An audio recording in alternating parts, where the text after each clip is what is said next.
Hi guys, and welcome back. Cheers.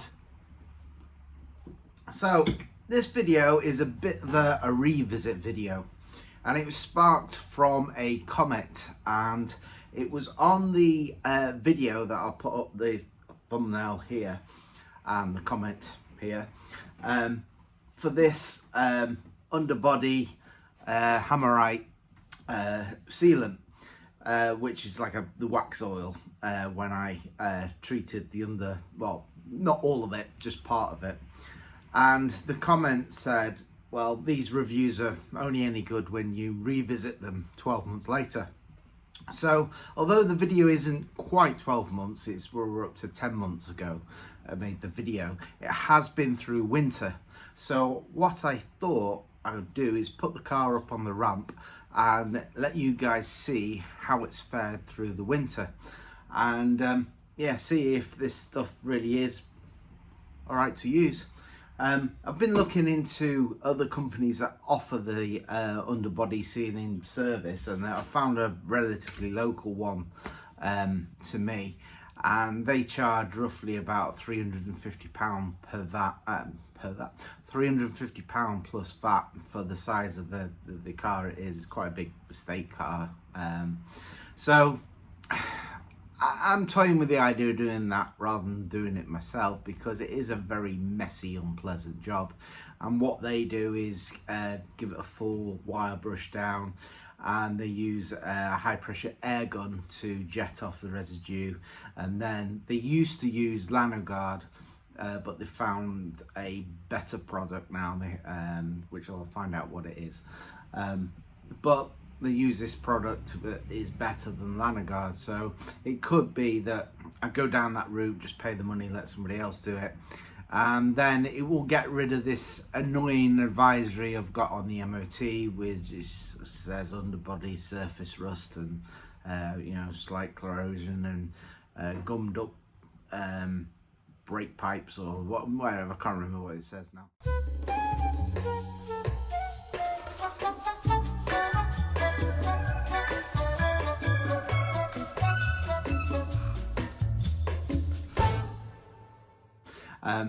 But hopefully it'll get rid of all that, and you know, it'll help protect the car even more. So you know, let's get the car on the ramp and let's see if this has done its job over the last 10 months. See you in a minute. So, as suspected, my audio didn't work, so I'm going to have to do a voiceover instead. So, as I shimmy myself under the car, we can see the areas that I applied the Hammerite Underbody sealant stuff paint. And if you watch the first video, you can actually watch me do it. But yes, the answer to the guy's comment is the rust has come through again 10 months later, but it's been through a winter. I'm going to rub it with a cloth in a minute, see if it's just surface dirt, but you can tell it's actually rust because it's that orangey colour. But I mean, some of it, the paint is still there, but it does wear off. But we are 10 months down the line, and it's something that, you know, it has to be reapplied, and it may be this one, it only lasts for 12 months as opposed to other products you can get a couple of years out of. And I only did use one can, so if you go thicker it possibly lasts longer. But yeah, it's definitely, rust has come through. You can see me rubbing it now, and although I clean the surface dirt off, you can still see the rust coming through underneath. I mean, yes, it's better after I've cleaned it, of course, but yeah, it's I think it's worth doing if you want to save the money and do it yourself and just keep reapplying.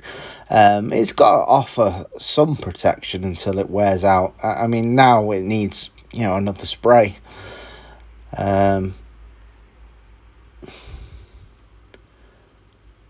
So it just goes to show you can't stop the rust in this country. It's just a continuous battle. So this is the back of the car now. I'm under the boot section, or the trunk section for my American viewers.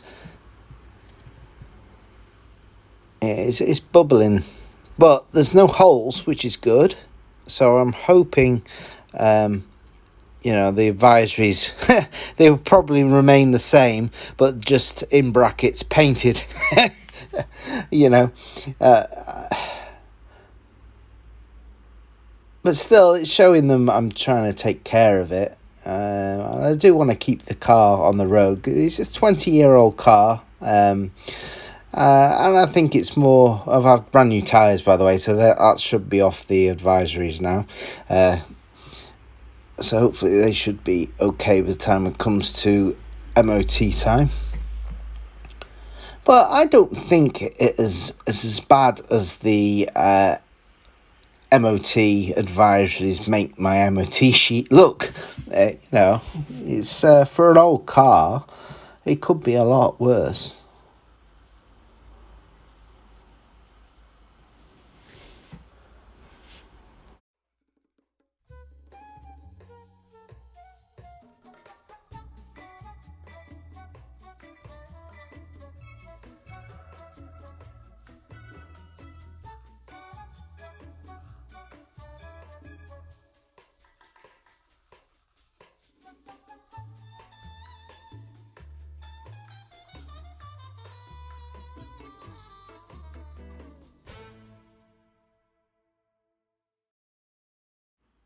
So I've spun the car around and putting it back on the ramp, as you can see, and I'm going to get myself back under the front of the car now.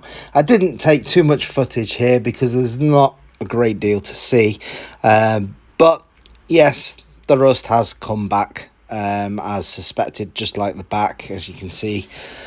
So yeah, it does need reapplying every year.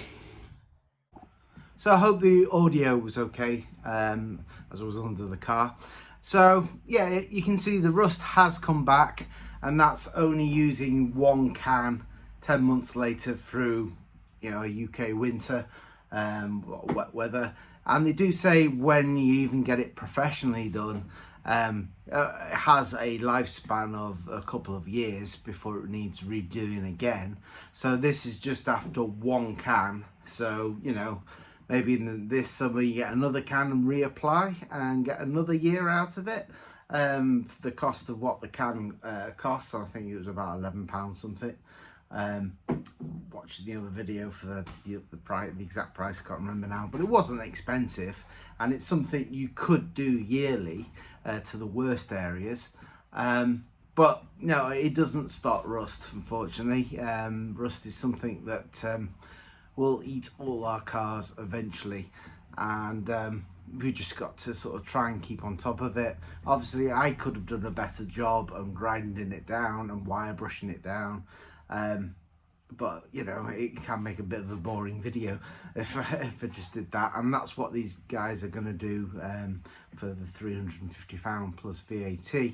So it will be or at least I hope it will be a lot better job. But let me know, do you think it's worth it? Because you saw the list of advisories. I have bought new tyres, so they will be gone off the MOT. But yeah, it is 20-year-old car and it's corroding underneath, and I don't want to spend a fortune on it, but I want to try and get as many years out of it as possible, because I think that is the solution to motoring. I don't particularly want to get stuck in a lease. It's a very practical car, and it's quite comfy really, but it's mainly a practical car for putting loads of things in the back and taking it to the tip or wherever.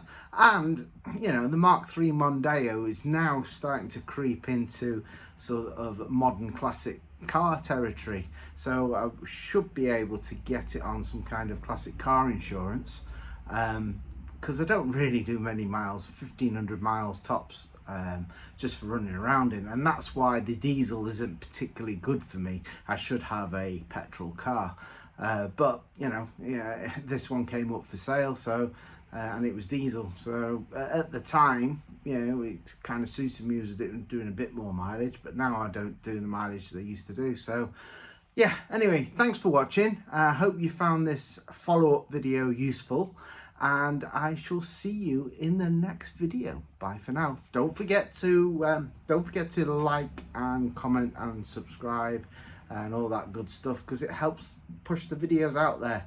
And you know, sometimes I feel like YouTube is acting against us small creators, so we want your help. Cheers, guys.